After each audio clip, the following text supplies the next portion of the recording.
जय श्री राम दोस्तों। तो कैसे हैं आप लोग? Hope you all are enjoying my video and learning. So जैसा कि मैंने आपको बताया एनएससी के बारे में, बीएससी के बारे में, डीमैट के बारे में।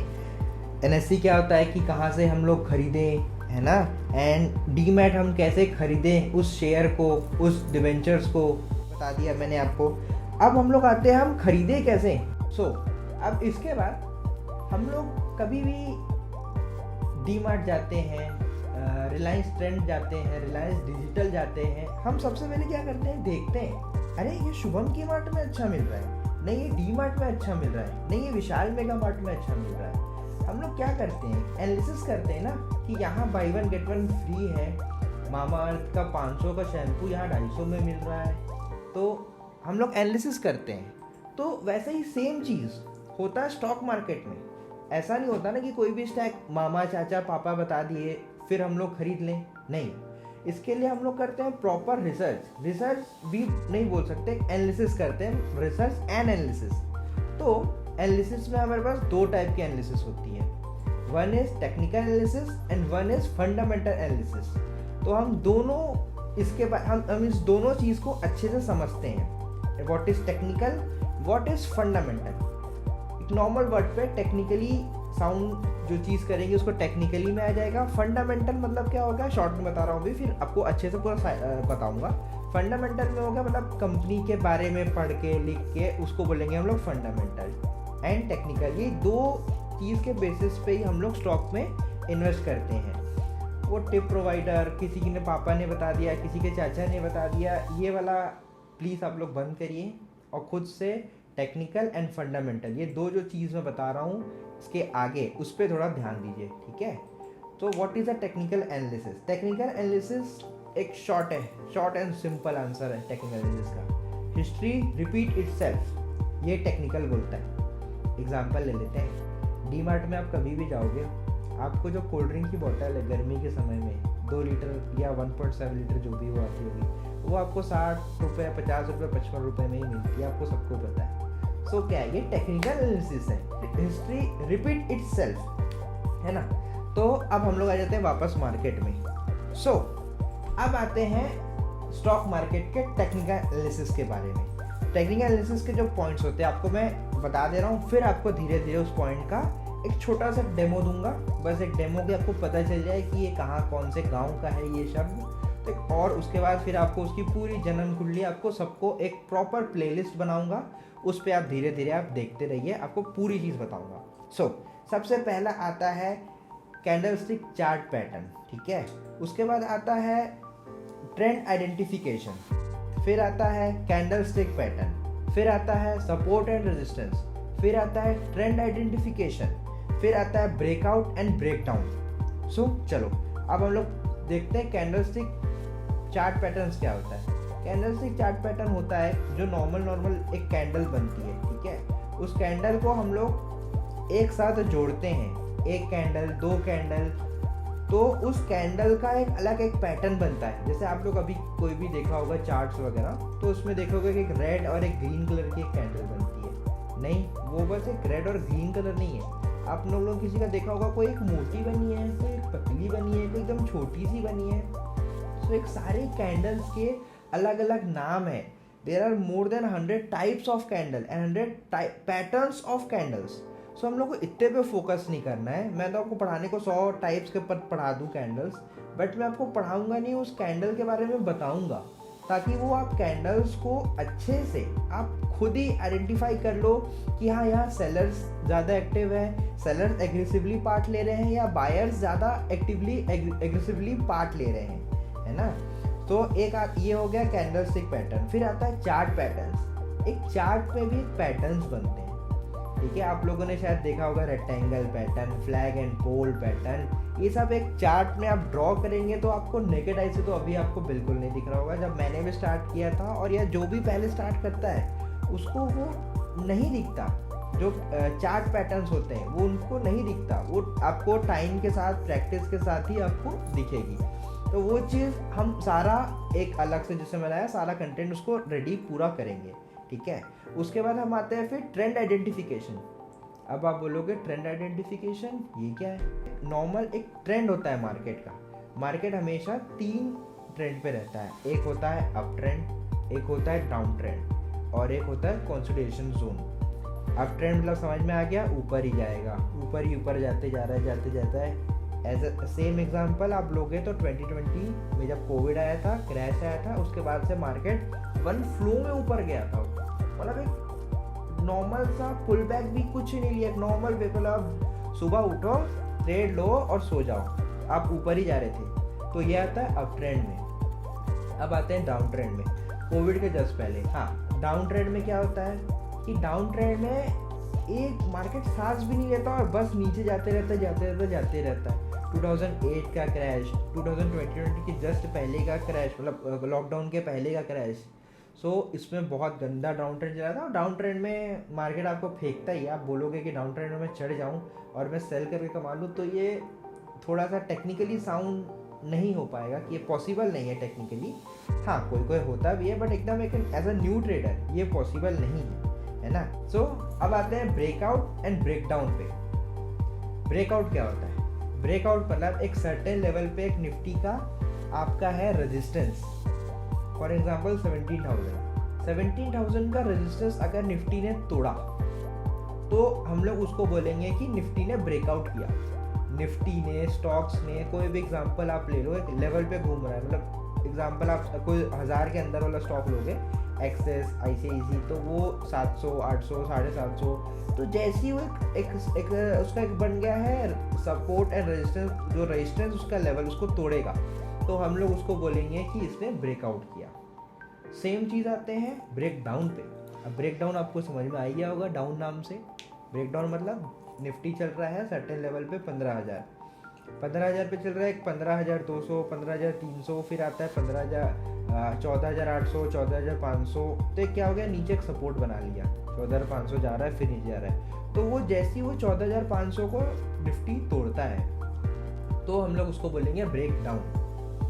ये क्लियर हो गया ब्रेकआउट एंड ब्रेक डाउन ये क्या है। एक और अच्छे से आपको साथ ही साथ बहुत अच्छी वीडियो आपको इसमें पूरी फुल डिटेल वाली वीडियो आपको मिलेगी। अब आ जाते हैं normal support and resistance. Support resistance कुछ नहीं है, एक बहुत ही अच्छा चीज़ है जो टेक्निकली बहुत ही ज़्यादा काम आता है मिनी प्राइस एक्शन ट्रेडर के लिए। Support and resistance is god heaven. मतलब अगर वो आप सीख कर सपोर्ट एंड रेजिस्टेंस ड्रॉ करना, जो कि बहुत ही ज़्यादा ईजी है, और हम उसको आपको मतलब ज़ीरो से सिखाएंगे कि कैसे आप सपोर्ट एंड रेजिस्टेंस ड्रॉ करें। अगर आप सपोर्ट रेजिस्टेंस ही सीख जाओ ना तो टेक्निकल एनालिसिस में आप बहुत ज़्यादा अच्छा कर सकते हो, बस सपोर्ट एंड रेजिस्टेंस को सीख कर। सपोर्ट रेजिस्टेंस क्या होता है, जो मैंने बताया, जैसे डाउन ट्रेंड हो रहा था, हमारे ब्रेकआउट ब्रेकडाउन हो रहा था, तो अगर निफ्टी अगर 15,000 में चल रहा है, 15,500, 15,300, मतलब वो बार बार उस लेवल को टेस्ट कर रहा है। मतलब एक बार फिर ऊपर जा रहा है, फिर नीचे जा रहा है, फिर ऊपर जा रहा है, फिर नीचे जा रहा है। तो हम लोग क्या सोचेंगे कि ये निफ्टी का एक रेजिस्टेंस है, मतलब एक इसका रेजिस्टेंस बना हुआ है, ये आप उसके ऊपर से या नीचे नहीं जा पा रहा है, तो हम लोग उसको नाम देंगे रेजिस्टेंस का। अब देखो रेजिस्टेंस तो हो गया ऊपर, नीचे भी तो उसको कुछ चाहिए, घर वर चाहिए नीचे उसको, तो नीचे हम लोग एक नाम दे देते हैं सपोर्ट का। मतलब वो नीचे एक लेवल से बाउंस बैक कर रहा है। तो जो नीचे की जो लेवल से बार बार वो टेस्ट करके जा रहा है, एक बार टेस्ट कर रहा है, 2 बार, 3 बार, 4 बार, मेनली अगर 3-4 बार उस लेवल को टेस्ट करता है, टेस्ट मतलब टच करके छू के ऊपर चले जाता है, इसको हम टेक्निकल वर्ड पे टेस्ट बोलते हैं। तो उस लेवल पे अगर बार बार टेस्ट कर रहा है तो हम लोग उसको नाम दे देंगे सपोर्ट का। क्यों? क्योंकि वो वहाँ से बाउंस कर रहा है, फिर रेजिस्टेंस के पास जा रहा है। तो ये हो गया हमारा सपोर्ट एंड रेजिस्टेंस, ठीक है। एंड आता है फिर इंडिकेटर्स पे। अलग अलग हमारे पास इंडिकेटर्स होते हैं जो कि फ्री ऑफ कॉस्ट रहते हैं। हम लोग टेक्निकल जब चार्ट्स वगैरह का पैटर्न्स सीखेंगे, सबसे पहले तो हम लोग जब टेक्निकल मेन चालू होगा तो कैंडलस्टिक सीखेंगे, फिर सपोर्ट एंड रेजिस्टेंस, फिर breakout breakdown, fake breakout and fake down. तो हम लोग एक और एक चीज़ सीखेंगे, इंडिकेटर्स, जो कि आप लोगों ने पहले भी बहुत सुना होगा। इंडिकेटर्स 2 टाइप के होते हैं, एक होते हैं लीडिंग इंडिकेटर एंड एक लैगिंग इंडिकेटर। आप लोगों के मन में डाउट होगा, नहीं इंडिकेटर तो बहुत सारे होते हैं, SMA, मूविंग एवरेज, VWAP, नहीं, कुछ नहीं होते। बस 2 टाइप के इंडिकेटर होते हैं, lagging and leading indicator. Lagging आपको समझ में आ रहा होगा, जो मार्केट को लैग करते हुए, जैसे सपोर्ट फॉर एन एग्जांपल आप 20 डे मूविंग एवरेज ये हो गया, अगर आप इसको as a support and resistance use कर रहे हो, ठीक है, तो ये आपको लीडिंग इंडिकेटर बन जाता है। मतलब आप उसको देख के ट्रेड नहीं ले रहे, आप उसका सपोर्ट लेके कर रहे हो, तो ये आ जाएगा आपके लीडिंग इंडिकेटर में। वीवैप ये आपके लीडिंग इंडिकेटर में आ जाएगा। लैगिंग इंडिकेटर मतलब आप देख रहे हो क्रॉसओवर होगा तब मैं लूँगा, ले लो क्रॉसओवर होगा ट्रेड, फिर आप लोग देखना कैसा हाल होता है। तो ये लैगिंग इंडिकेटर और लीडिंग इंडिकेटर, इसके बारे में भी डिटेल एनालिसिस में हम लोग बाद में पढ़ेंगे। आपको नॉर्मल अभी बता दिया कि इंडिकेटर्स क्या होते हैं। इंडिकेटर्स से थोड़ा सा काम हमारा थोड़ा सा आसान हो जाता है, बट आप अगर इस पर फोकस, इसी पे अगर आप फोकस रहोगे कि हम लोग इंडिकेटर के बेस पे ट्रेडिंग करेंगे, so it's not good friends. हम लोग मेनली यहाँ पे प्राइस एक्शन पे फोकस करेंगे with technical analysis, and we will aware of fundamental. हमको पता रहेगा फंडामेंटल पे, बट हम लोग फंडामेंटल पे भी जा सकते हैं, ऐसा रहेगा। सो अभी आपको सारी राम कथा बता दी गई है टेक्निकल एनालिसिस के बारे में। टेक्निकल एनालिसिस मेनली यूज़ करते हैं जो इंट्राडे ट्रेडर्स होते हैं, वो टेक्निकल एनालिसिस ही ज़्यादा फोकस करते हैं। और आपको लॉन्ग टर्म जाना है, मतलब फॉर बड़े समय के लिए, ये समय के लिए, और मार्केट ईयर वाइज बता रहा हूँ। और अगर आप मार्केट में आपको लॉन्ग टर्म जाना है, मतलब हम 10,000 से चालू किए हैं, फिर हमको 1 लाख, 5 लाख, 10 लाख, करोड़ जाना है, मार्केट में अगर लॉन्ग टर्म जाना है, तो मैं तो प्रिफर करता हूँ विद टेक्निकल एनालिसिस। तो फंडामेंटल एनालिसिस पे आते हैं। अब फंडामेंटल एनालिसिस क्या होता है? फंडामेंटल एनालिसिस मतलब आपको कोई भी स्टॉक है जो कि आपको बहुत ज़्यादा टाइम के लिए आपको लेना है। फॉर एग्जाम्पल अभी आपको पता चला आपका कुछ कि यार ये कंपनी XYZ कंपनी लेने वाली है, इसका फ्यूचर ग्रोथ तो बहुत अच्छा होगा। एग्जाम्पल अभी आपको सबको पता है कि शायद हम मेरी या दूसरी या तीसरी गाड़ी आपकी और सभी की, दूसरी तीसरी गाड़ी क्या पता सबकी हमारी EV हो, तो हम लोग क्या पता EV पे इन्वेस्ट करके रखें। EV के जो बैटरी बनाता है, EV में जो टायर्स बनाता है, जो EV की गाड़ियों में AC बनाता है, जो माल सप्लाई करता है, जो हेडलाइट बनाता है, तो क्या पता मैं EV के जो सारे स्टॉक्स हैं, जो EV स्टॉक्स हैं, उस पर मैं इन्वेस्ट कर दूँ for a long term growth. क्योंकि मेरे को पता है, आपको भी पता है कि मतलब मोस्टली 5 to 10 ईयर्स में सबकी कार EV ही होने वाली, सबकी तो नहीं, मतलब 50% मार्केट तो कैप्चर कर ही लेने वाला है EV। पेट्रोल कार के मतलब अभी तो कुछ कंपटीशन ही नहीं है पेट्रोल, उसमें शायद से ज़्यादा 5 से 10% ही अभी EV पे है, बट ये 5 से 10 साल बाद ये नहीं रहने वाला। ये फैक्ट आपको भी पता है, ये मुझको भी पता है। सो इसमें मैंने क्या किया, इसमें मैंने देखा कि यार ये तो कंपनी सारा EV पे हो रहा है। नितिन गडकरी जी को सुना टीवी पे कि EV पे फोकस कर रहे हैं, EV पे सब्सिडी दे रहे हैं, और कितनी सारी चीज़ EV में, मतलब हमको ठीक है इन्वायरमेंट हमका पोल्यूशन नहीं होगा, सो EV ही फ्यूचर है, ये मेरे को पता है। सो वैसे ये सेम हमारा फंडामेंटल एनालिसिस। अब ये तो आ गई EV पे बात, अब हम लोग फंडामेंटल एनालिसिस। फंडामेंटल के प्राइम कीज क्या, मतलब फंडामेंटल एनालिसिस आप कैसे कर सकते हो? सबसे पहले आप कोई भी कंपनी के बारे में जाओगे तो आप सबसे पहले क्या देखोगे, कंपनी के एसेट्स क्या है, कंपनी के लायबिलिटीज़ क्या है, कंपनी की कैश फ्लो स्टेटमेंट क्या है, कंपनी की PE रेशियो क्या है, और कंपनी का वर्क बिहेवियर कैसा है, कंपनी अपने सोसाइटी के लिए क्या कर रही है। सो ये सारा चीज़, cash flow statement, ledger, profit and loss, assets and liabilities, ये सारा चीज़ आपको बता दूं मैं। प्रॉफिट एंड लॉस स्टेटमेंट एकदम ईजी है, मतलब कितना प्रॉफिट किया, क्वार्टर रेशियो उसका क्या था, फॉर एग्जांपल इसने 5,000 किया, इसने 10,000 किया, साल भर साल आप देख रहे हैं कि इसका प्रॉफिट क्वार्टर रेशियो आपका बढ़ते जा रहा है। तो ये हो गया प्रॉफिट एंड लॉस स्टेटमेंट, आपको इधर का पता चल गया क्वार्टर ईयर का। कैश फ्लो स्टेटमेंट क्या हो गया, ये आपको पता है ना। तो ये सारा चीज़, ये मतलब जो हम कंपनी के बारे में पढ़ रहे हैं इन अ बुक, मतलब हम इन अ बुक और इन अ नेट, तो कंपनी के बारे में पढ़ कर कुछ भी चीज़ को इन्वेस्ट मतलब उसमें पैसे डालना is known as fundamental analysis.